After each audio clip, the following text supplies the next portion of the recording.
Hello team, welcome to another ATP Geopolitics video with myself, Jonathan MS Pearce. This is a Ukraine war news update, first part thereof for the 12th of October 2025. We will go to the Ukrainian general staff figures for the Russian losses for the day before. All the usual caveats apply. You can find them linked in the description below. A significant increase in personnel losses, which is something of note considering everything else has pretty much gone down, bar vehicles and fuel tanks, although that's not over 100. So we've got 1,240 personnel loss. Something happened yesterday to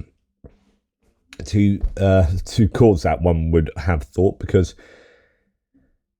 it doesn't look like it's going to be a set of massive attacks from the Russians in terms of columns of equipment. There's only one tank lost, no troop carrying AFVs, 10 artillery systems, so that's down as well. 87 vehicles and fuel tanks is fairly decent, but not above the 100 mark that we're used to seeing, and 3 pieces of special equipment. So I don't know whether some troop accumulations were hit, some billeted troops, or I don't know, but that's a high number comparatively. I mean, we haven't been over 1,200 for some time now, so that's definitely worthy of note. Okay, we'll just remind ourselves of that attack helicopter that was hit. Yes, not hit. The Russians are claiming it was lost not due to fire from the enemy, so I don't even know where it went down, but it's being admitted by all the usual suspects, a fighter bomber here, the Telegram channel that's associated with the Russian VKS Air Force says heaven takes the best. We heard that 2 of the crew were injured and went to hospital. 1 has apparently died, and it sounds very sort of almost inappropriate to lord over the loss of life, but actually the loss of a pilot is very important. The Ukrainians would want to see that any Russian fixed-wing or helicopter pilot dies rather than is injured and can come back to fly again. I often say that you could make a case that it's worse that the Russians lose the pilots than the aircraft, because actually it takes longer to train up pilots and replace those pilots than it does for the aircraft, since there are certainly in the main helicopter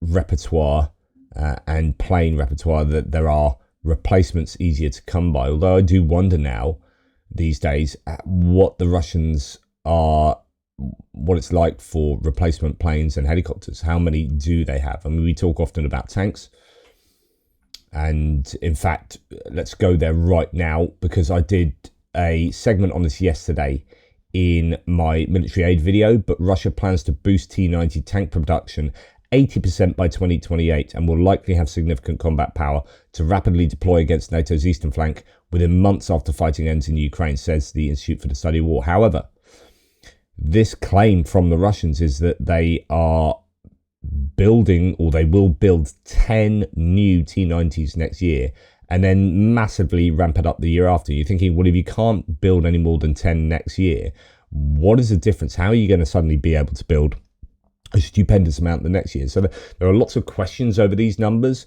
but my larger point is that we spend a lot of time talking about the stockpiles from these deep stock, I don't know what you call them, fields really, fields and warehouses that are caught on satellite imagery out in the middle of nowhere, that have did have all of these hundreds and hundreds of different, and thousands even, of different types of equipment. They've been whittled down over the course of 4 years to the point where they've now functionally run out of a number of pieces of equipment.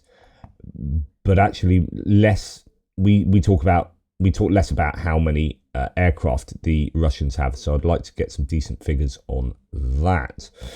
Right, pilots from the 413th Raid Regiment of the Unmanned Systems Forces are hitting Russian infantry in buildings, plus enemy motorcycles and vehicles.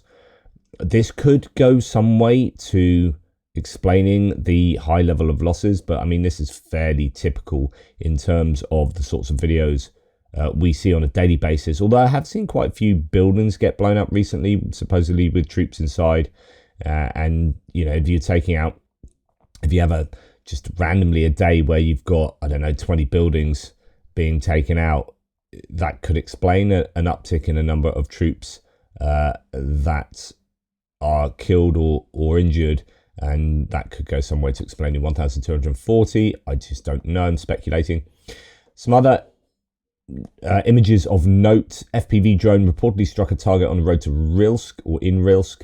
That's a pretty significant explosion. Rilsk is north of where the Ukrainians got to in the Kursk Oblast. And it is an area where the Ukrainians keep striking because I think it's sort of a staging point. Often we see or hear about strikes on troop accumulations, but often officers there. I think it was Rilsk, or no, Koronovo is where the 155th Naval Infantry Brigade Command was decimated, but Rilsk has been hit a whole bunch of times, and different units have lost some decent command personnel there. So Rilsk is still on the menu for the Ukrainians. Here we have a Ukrainian drone taking out a tank on the Donetsk front. Operators from the 427th Rarog Drone Regiment, they've been releasing quite a lot of footage at the moment, Rarog actually, halted a Russian assault by destroying armoured assets, stripping infantry of cover and preventing further advance. Then there is also a BM-21 Grad multiple launch rocket system that was hit in this video while it was firing. We quite often see them after they've fired. They get spotted firing and then they get taken out, removing themselves from a particular place. Here we've got a number of different tanks and whatnot in revetments and camouflaged. And then towards the end of the video, I think it is, there is an MLRS that is mid-fire getting struck, and that's the end of that one. Anyway, lots of vehicles and equipment taken out in this montage of a video. Let's see if I can find what I wanted. Yeah, no, I might not be coming towards the end. Was that it? No. Anyway, in this video, I thought it was at the end. Maybe it was at the beginning. Who knows? There's just so much equipment off. Oh, here it is. It is nearer the beginning. I do apologize. So there it is, firing off. You can see the smoke around it as it's releasing all of its rockets, and then bang. That's the end of that bad boy. So it's actually before that tank section. Okay, moving on. Now, this video was doing the rounds yesterday. Ukraine's Coastal Guard keeps targeting Russian boats in the Dnipro River Delta. This is around Kherson area. South of Kizomys in Kherson Oblast, the Zraya unit destroyed 2 Russian boats filled with infantry. And you can catch that on FPV drone footage. So if you want to go and check all of these videos out to your heart's content, you can do so at your leisure. They are all linked in the description below. I don't show them too closely because I get into trouble with the powers that be at YouTube. Now, Jompy says, for those saying armoured attacks are useless, drones managed to destroy 50% of the vehicles involved here. So this is with reference to those big armoured attacks that I reported yesterday. There were 3 big armoured attacks, one at Konstantinivka, one at Pokrovsk area by Shakova, I think it was, Volodymirivka, and then another one I think up in, might have been Kupiansk. But anyway, they were really badly mauled by drones and whatnot. But here Jompy's providing the other side of the story. He says, okay, 50% of the vehicles involved here were taken out. Sure, that's great. But the other 50% managed to reach their destination. Imagine if they had deployed even more. It's the theory that we talked about so many times, which is, you know, I use the example, Andrew Perpetua used this example of seeing these tree lines being attacked by the Russians, and they'd send like 5, this is when they used to use BMPs and infantry fighting vehicles to do the transportation of troops rather than motorcycles. But it used to be like, right, we're sending 5 BMPs with 100 people, 20 on each, and then, you know, 4 BMPs are taken out, 1 BMP gets through, and then a bunch of people get taken out, and let's say like 5 out of 100 get through to that tree line.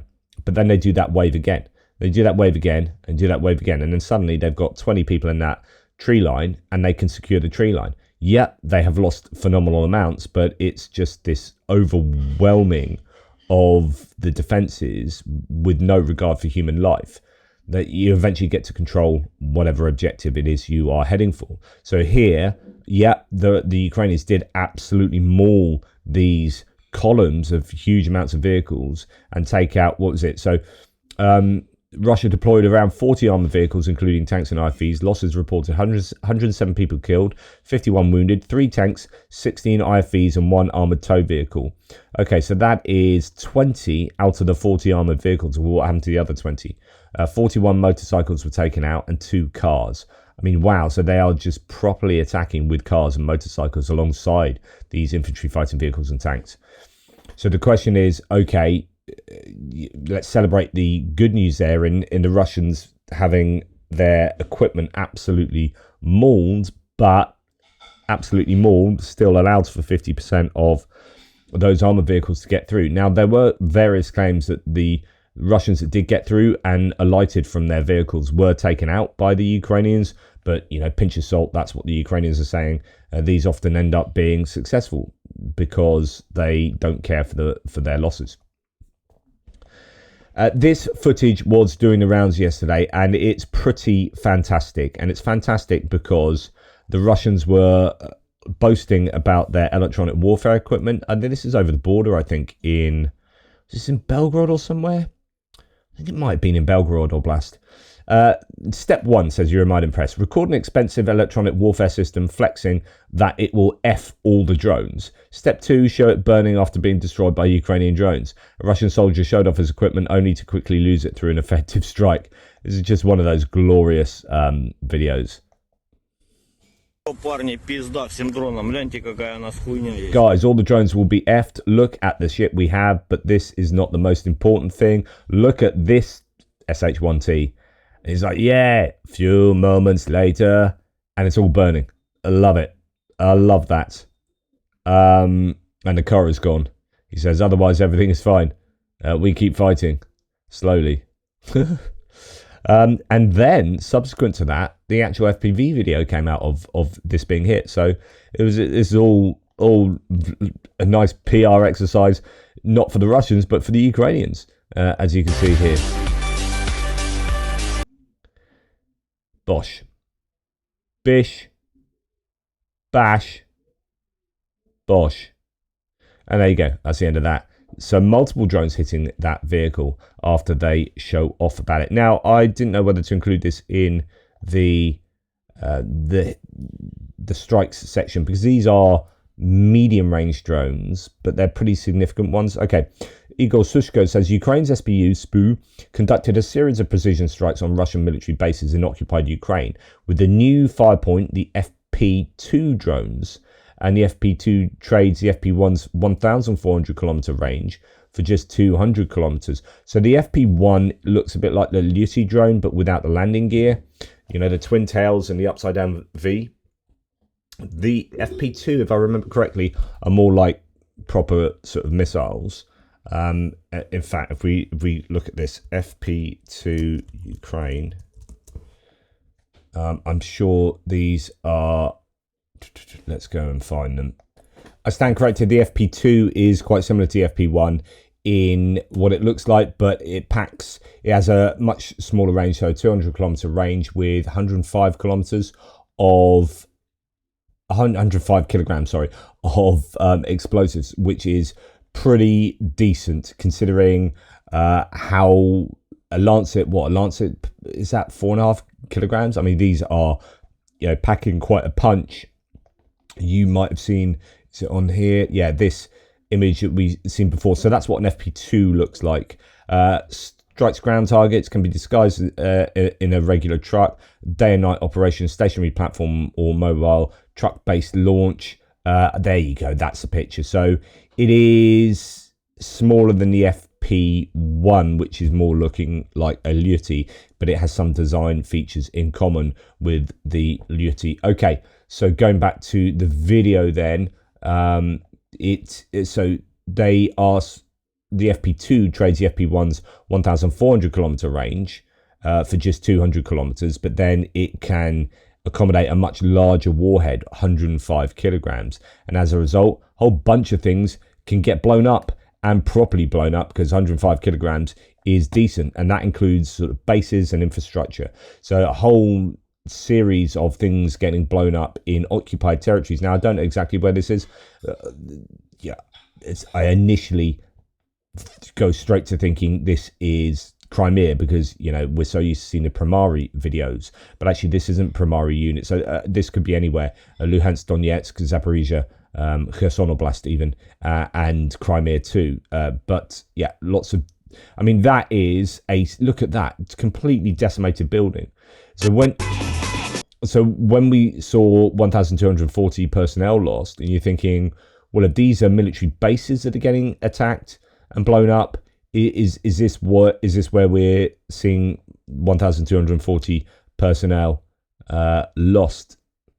I don't know. It could be as a result of videos like this. I've often talked about personnel losses being very much a guesstimation. You have to take the Ukrainian claims with a pinch of salt. Lots of people ask, well, a few people ask, why do you always cast doubt on the Ukrainian figures? It's not. I'm not like. It's just I want to be accurate and I want to be realistic. And the numbers in the personnel category are way more speculative than the equipment losses are, because you see equipment burning on a field and you're like, I know a tank's being blown up, and I know a tank's being blown up there, and I know a tank's being blown up there, because we've got 3 videos of burning tanks. That is definitely taken out. But with buildings like this, if these are examples of strikes that where they're adding troop figures, then how many are killed, how many are wounded? How do we know? Like, there's a house there. This is evidence for something getting destroyed. I can't read, unfortunately, the Ukrainian subtitle there, but there's a huge element of guesstimation with personnel losses. And you can count people going in, count people going out, but you don't know the results of these strikes in terms of, well, we think there is 25 people in that house, and we hope they're all taken out, but it could be that most of them survived and actually got away with only light scratches, or most of them died. There is, as I keep saying, a lot of speculation. I just want to be accurate. Okay, it's not about trying to cast doubt on the Ukrainian claims. Now, this is something I almost reported yesterday, but I didn't really think about its significance, and I didn't realize it was still on the track. That's what I understand here. So thank you to Thierry, who reposted this to me. The train wrecked 2 months ago, has not been moved since. The route is blocked for traffic from Crimea, actually not quite from Crimea, but from we'll look at this. So what is this? This was a strike going back in June. So Russia's main supply lines into southern Ukraine, especially from Crimea and Berdyansk to Tokmak, have been repeatedly targeted and damaged by Ukrainian one-way attack drones and missiles, direct sabotage and FPVs. As a result, the Tokmak, Melitopol and Tokmak Berdyansk railway branches are becoming too unreliable to rely on due to high risk of attacks, etc, etc, etc. And then we had this. So Russian train wreck update. The wreck has not moved in 2 months. So this is one from August the 19th. The Ukrainians have attacked a Russian fuel train in Zaporizhia Oblast with FPVs. This will be one of the ones I reported on. Hasn't moved, blocking the track, which is a single line, as of October the 4th on this Sentinel-2 image and Sentinel-1 image. And there are coordinates of that as well. So yeah, still blocked, apparently. The Russians have talked about changing the route, which you can read about below, but you'll notice the problem is that the proposed changed route still runs through the same problem of having to traverse the same segment of track. That's come under repeated attack. It's not just a wreck, it's blocking the single track so other trains can't get through until someone gets out there and moves it off the track to the side. And yeah, as he says, he's geolocated that. This is, really significant for the Russians here. If they remove the wreck of the train, then the supplies can once again go from Crimea to Tokmak to Donetsk. As long as the wreckage is still blocking a single track, then they can't. And it's the only track there, so nothing moves along it. So yeah, Terry says, nice to hear. Wouldn't be easy to move the wrecks if it's a single line. Mostly to do that, you need a special crane train that comes through on the second line to move the wreck on the first line. But if it's a single track, then you can't do that. They did try sending 2 track crews out after the initial attack, and they were blown up, and it appears that they have not attempted to go there since. Wow, so this is way more serious than I'd given it credit for being. Thanks to Thierry for linking me in on that thread with Intel Schizo, who's a useful source on these matters. So good news for the Ukrainians there. Right, now we go to the Russian and Ukrainian attacks overnight with distant strikes. We have 119 missiles and drones sent into Ukrainian airspace. Actually, only one missile, which was an anti-ship missile, Kh-69. That got through, and then 87% of the drones were intercepted. So 103 were taken out, which meant that 15 drones got through in 10 separate places, which is better than we have seen. I mean, there were, what was it, the night before, 60-odd drones getting through, or was that the night before that? I think it was the night before that, actually. The effectiveness of Patriot air defense systems in shooting down ballistic missiles has fallen. Slightly different percentage here, 42%. We had heard something like 37%, 42% to 6%. That's from Lieutenant General Romanenko. The reason is new modifications of Russian missiles, which allow them to maneuver in a final stage of flight. So that's the same theory being expounded there. We do have some success here. This is the United 24 website saying a $25,000 rocket has taken out Russia's Kh-69 stealth cruise missile in Ukraine. Now, I reported this yesterday. This was a Kh-69 cruise missile, but is worth focusing on. Actually, this is supposed to be a decent cruise missile, a stealth cruise missile. So Ukrainian air defense units successfully shot down one of Russia's newest Kh-69 cruise missiles using a low-cost laser-guided APKWS interceptor, according to the Air Force Command of the Armed Forces of Ukraine. The engagement took place overnight on the 10th in the area of responsibility of the Air Command East. The Air Force Command published footage of the interception later, analysed by OSINT expert OSINT Technical, who identified the interceptor as an advanced precision kill weapons system, APKWS. And that's a footage that I showed you yesterday.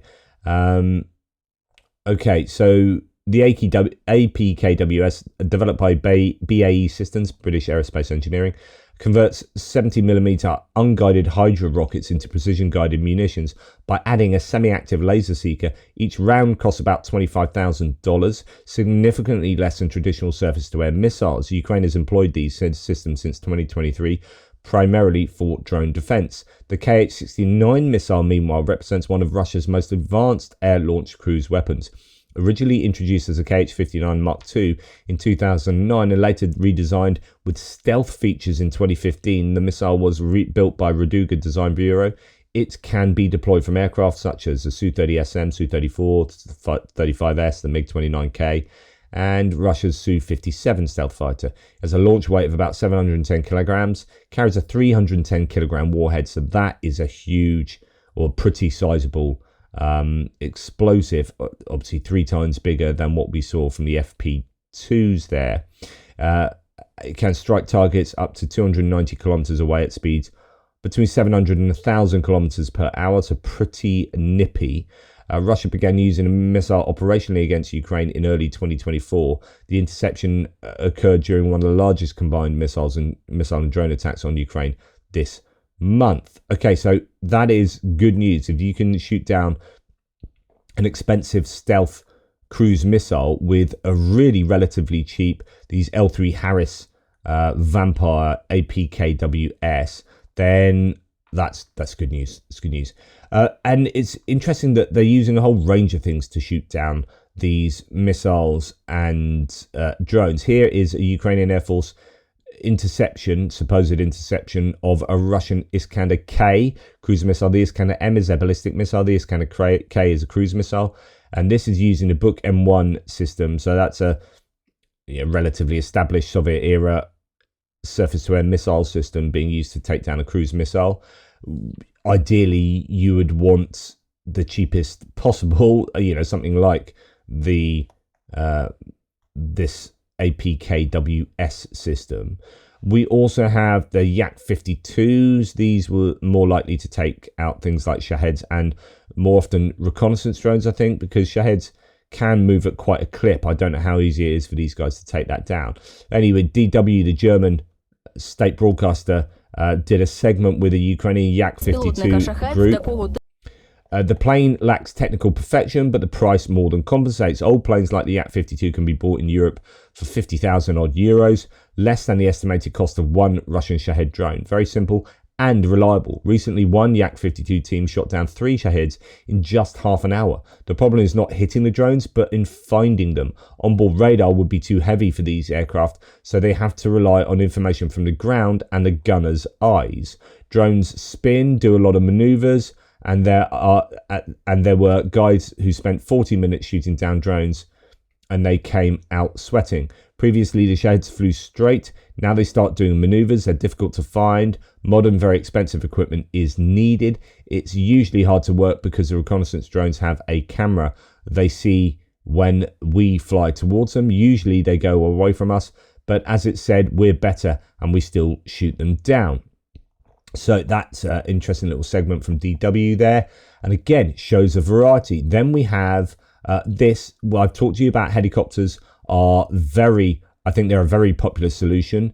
They're going to be, I presume, even though they're expensive to get helicopters in the air, I guess, and whatnot, they're probably going to be cheaper than using Patriots, right? So they are going to be a favoured system, and they seem to be pretty efficient as well. The problem with helicopters is that there just aren't enough of them. The skies are very big, right? And there's a lot of land to cover, a lot of airspace to cover. Ukrainian Mi-8 and Mi-24 with 32 and 122 intercepted Russian targets, air targets on. So this is the one with 32, and this is, I think that's the Mi-8. The Mi-24 below has that cannon at the front, doesn't it? I think, is that correct?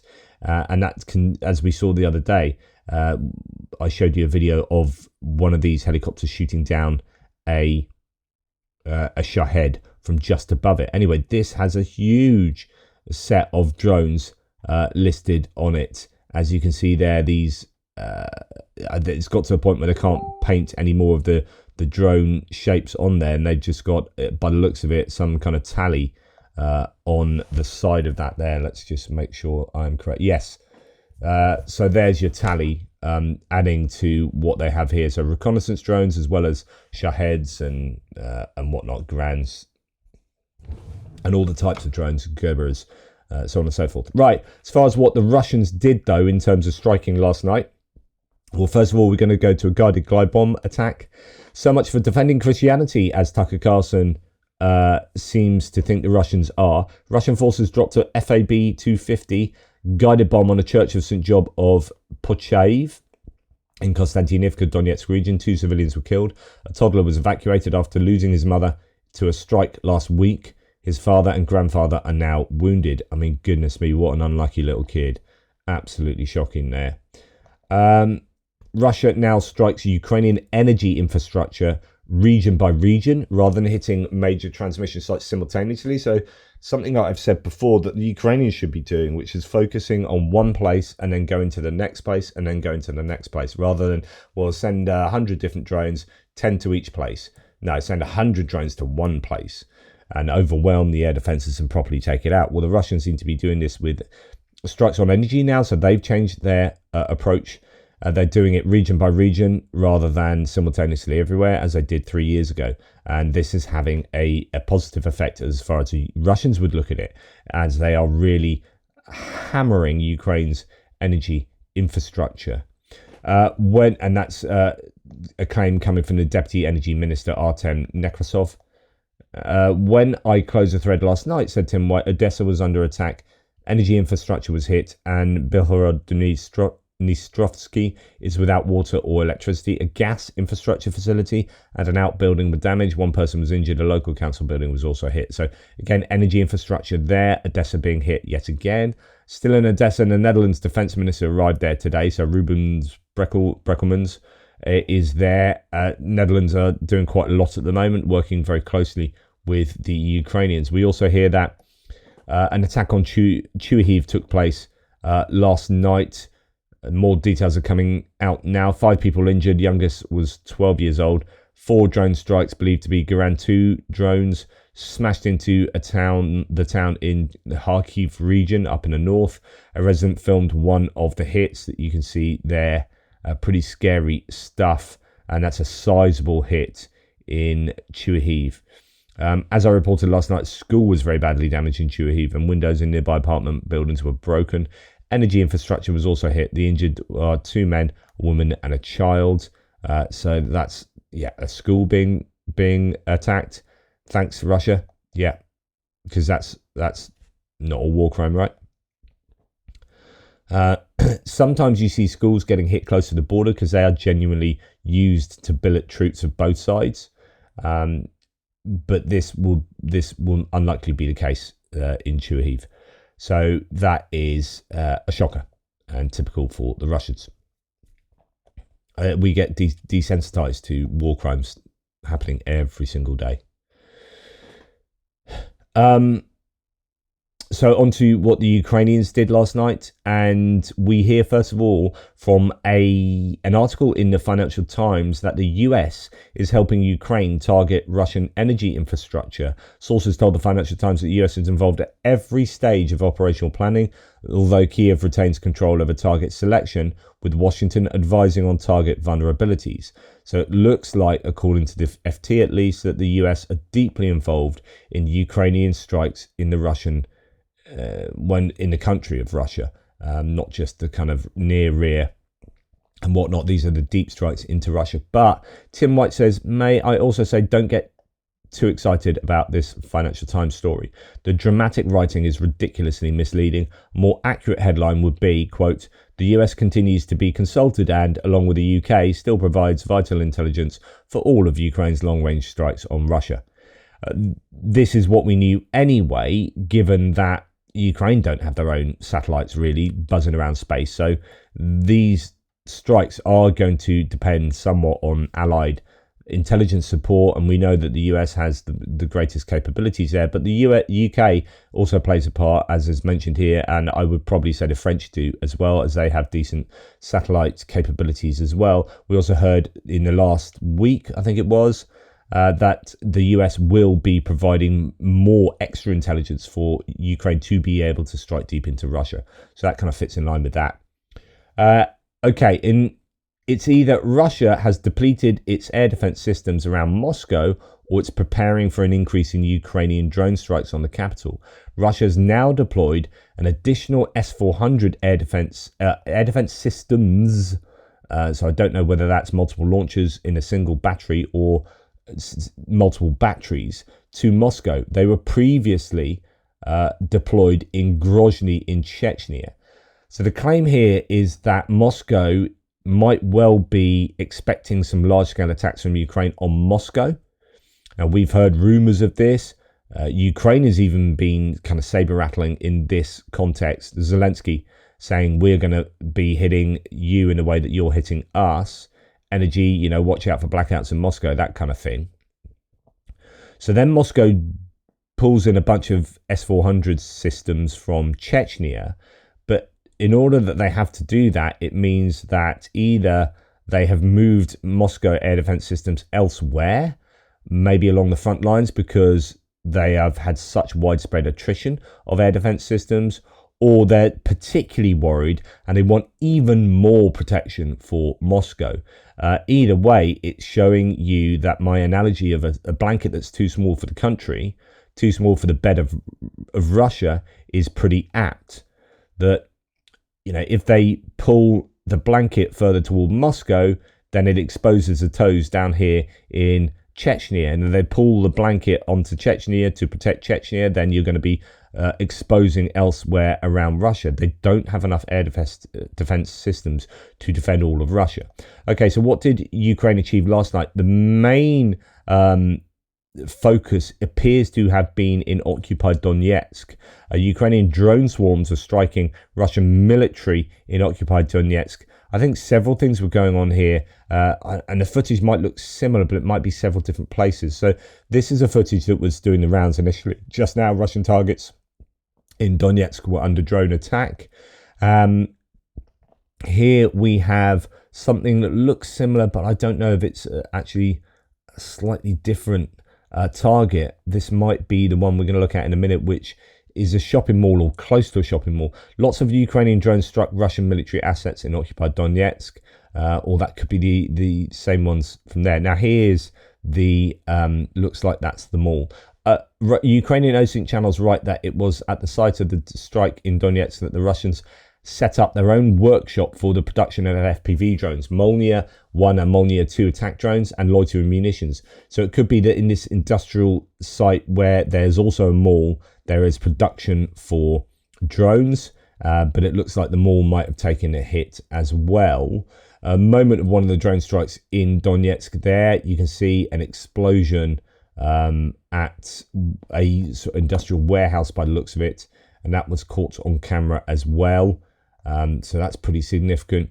Consequence of a drone strike in Donetsk. Now, that looks like commercial and industrial property going on there, but those are widespread attacks, so some serious damage done in Donetsk, as you can see from this footage. But what's incredible about this, I don't know, do you know sometimes you get those, I've shown you a bunch of videos of Russians like on mopeds and whatnot, doing selfies, driving past these exploded areas. There's these oil depots on fire, and they're like doing TikTok videos as if, yay, check us out, meh. And then the last time that happened, they got in trouble and they got arrested. But anyway, you got a shopping centre was struck in Donetsk overnight, reportedly by FP2 or FP1 drones. Meanwhile, locals drifted cars in the parking lot in front of the burning mall. So they're doing donuts in front of a burning mall. I just like, what is going on in the Russian psyche? Anyway, there you go. So you've got all of that going on in the background, as previously mentioned. These people saying it's effed. You've got really significant fires.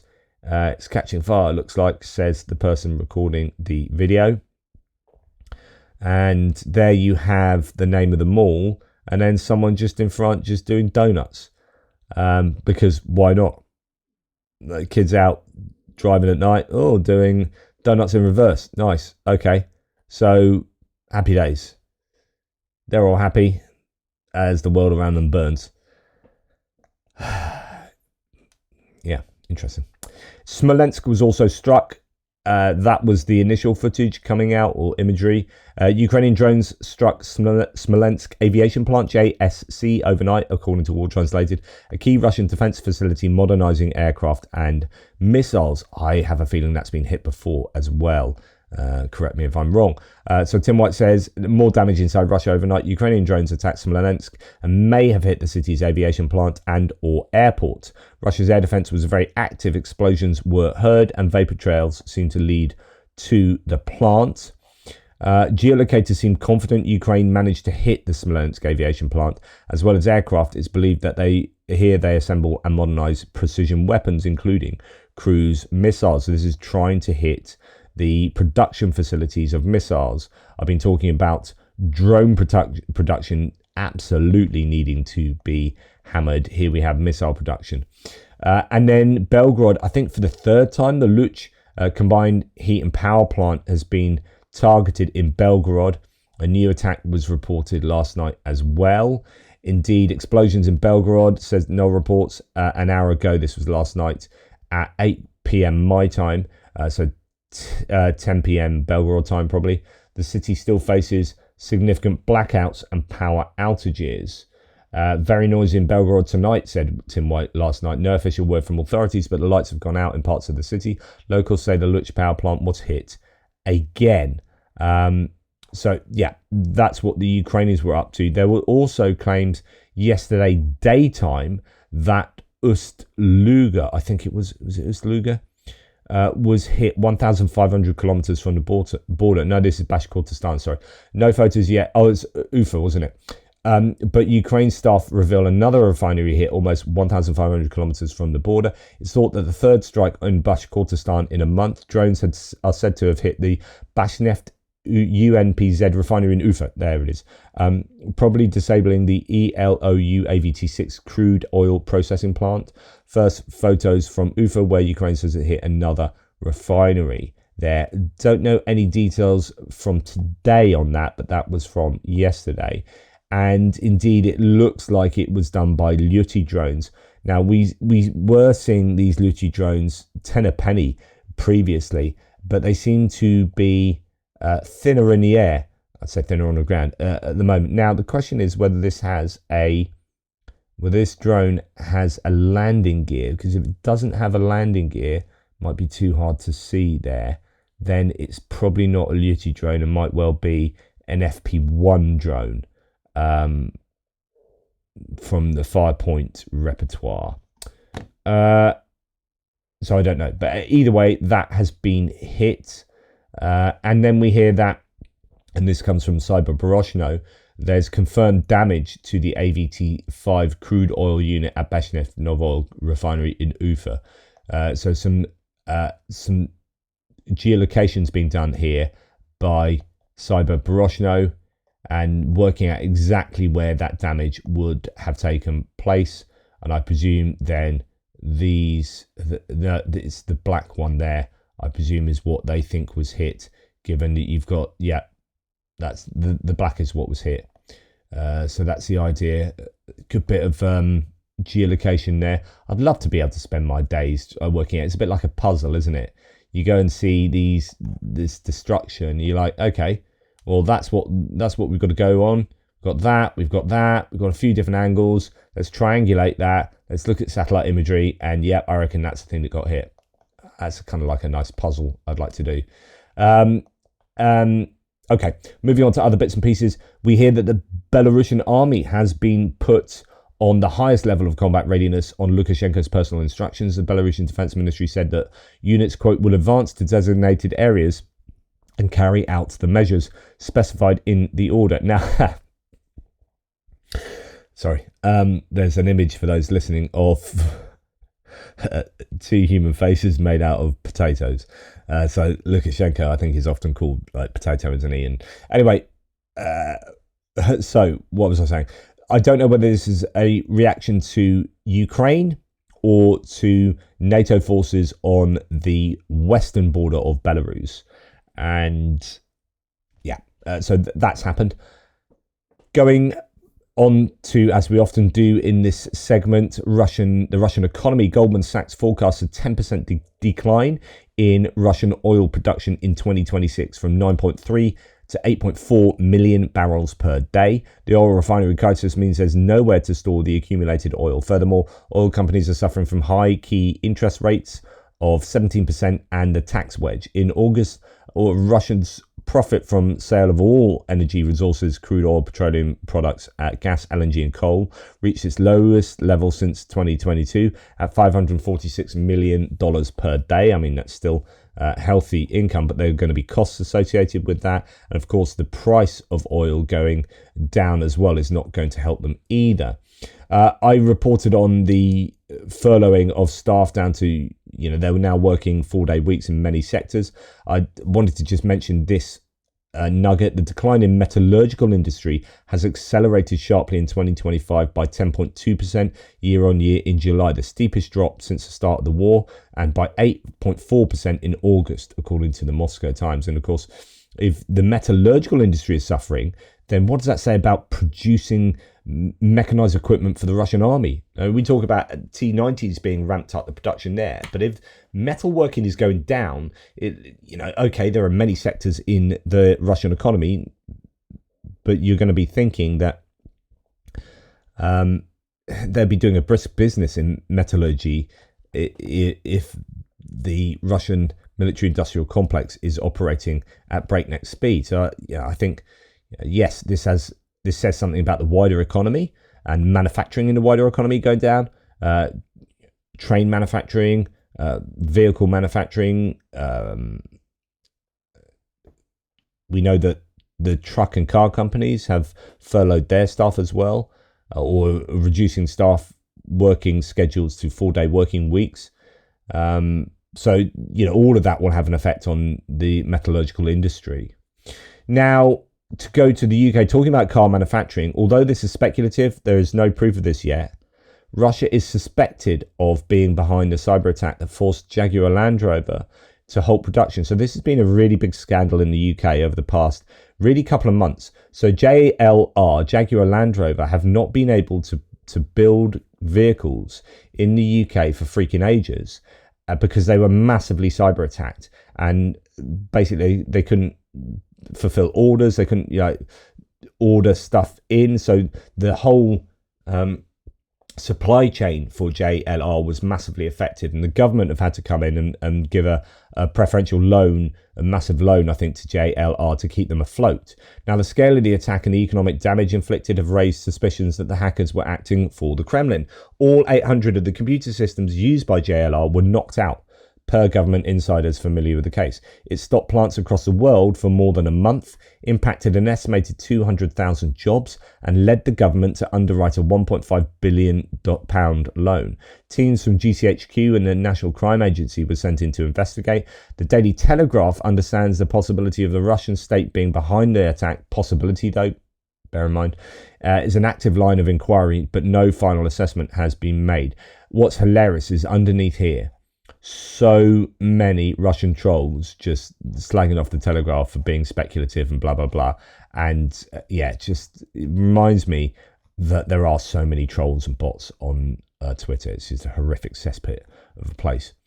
Okay, back to Blue Sky. Tim White says the US has convicted a former officer for leaking data about the Russia-Ukrainian war to someone posing as a woman on a dating site. David Slater was sentenced to almost 6 years in jail. I find it incredible that David Slater is correctly sentenced to 6 years in jail, and yet Mike Waltz and Pete Hegseth get to talk on unencrypted signal chats about strikes around the world, and they just get a rap on the knuckles. Absolutely incredible. And Donald Trump accidentally posts private messages from True Social DMs onto his True Social newsfeed, and that's all fine, isn't it? Hillary Clinton's emails are a distant memory now. Present government can do what the hell it likes. In fact, goodness me, to sidebar just for a second, Donald Trump just came out and said something needs to be done about the fact that the FBI had that Biden put 276 FBI members in the January the 6th crowds, blah, blah, blah, blah, blah. And people are like, he's just written out on True Social, and people are like, but Biden wasn't, like, January, you were the whole problem with the January 6th is that you were president. Like, you were president on January the 6th, and you didn't call the crowds back. That's, this is the whole impeachment thing. Like, you were president, mate. Biden didn't put 276 people in there. What is going on? Honestly, I don't know how you can still support that numpty. Or he's lying, like, disinforming the public, and just lying so overtly that should be the issue. So, like, there's a classic dilemma. Either he's demented and an idiot, or he's lying overtly, barefaced lying to the American public. Okay, anyway, that's a sidebar. One thing caught my eye today from Politico, says Tim White. They reveal a policeman arrested in Belgium last week was accused of spying for China, and he may also have spied for the Kremlin. So these people are everywhere. Check under your bed. Red's under the bed, guys. Right. There was some, I think, UK saber rattling yesterday in terms of flight paths. This was quite widely reported because it was a bit of a flex by UK aircraft. Interesting signalling, says Shashank Joshi from The Economist. The UK publicly highlights surveillance flight. And what's important about this is they don't normally do this. They're probably not doing anything they haven't already done. But now that they're publicly highlighting the routes that they have taken, That's a flex bit. So the UK publicly highlights a surveillance flight along the Russian border involving US tankers. The flight is not in itself unusual, but the decision to publicise with a map is more so. Actually, loads of people were talking about this yesterday. This was kind of fairly significant news that the UK reconnaissance planes have been so blatantly scoping out Russian activities, and of course these have the ability to scope quite far back, don't they? So I just thought that was worthy of note. And although this is nothing to do with the Ukraine war, I didn't really have anywhere else to talk about this because it's going to be super quick. You know, I did a video yesterday on the illegality of the US blowing up drugs boats with Venezuelans or maybe even Colombians on board, full of civilians and blah, blah, blah. And I'm saying that is outright illegal as according to every rule of law, blah, blah, blah. H.O. Sutton, who Covert Shores does really good stuff on maritime news, says this is how to legally and humanely deal with suspected drug smuggling vessels. So UK Defence Journal states that Royal Marine snipers aboard a Wildcat fired a precision shot to stop a high-speed drugs boat in the Gulf of Oman, as HMS Lancaster seized £35 million worth of illegal narcotics. That's how you don't just send missiles in and blow it up, not 100% knowing who they are. You do a sniper shot that takes out the boat's engine or whatever, then disables it, and then you send a naval boat in and then help yourself to £35 million worth of illegal narcotics. And that's a bit more like due process, I would have thought. And you're not murdering civilians. Anyway, I digress. Let us just end up on some positive news because war is horrible. 9-year-old Ukrainian Sasha Pascal has won the gold and bronze medals at the all-Ukrainian rhythmic gymnastics competition Black Sea Cup. In the summer of 2022, she was seriously injured by a Russian strike and underwent a leg amputation. She didn't give up and she went through rehabilitation, which has ended up looking something like this, impressively.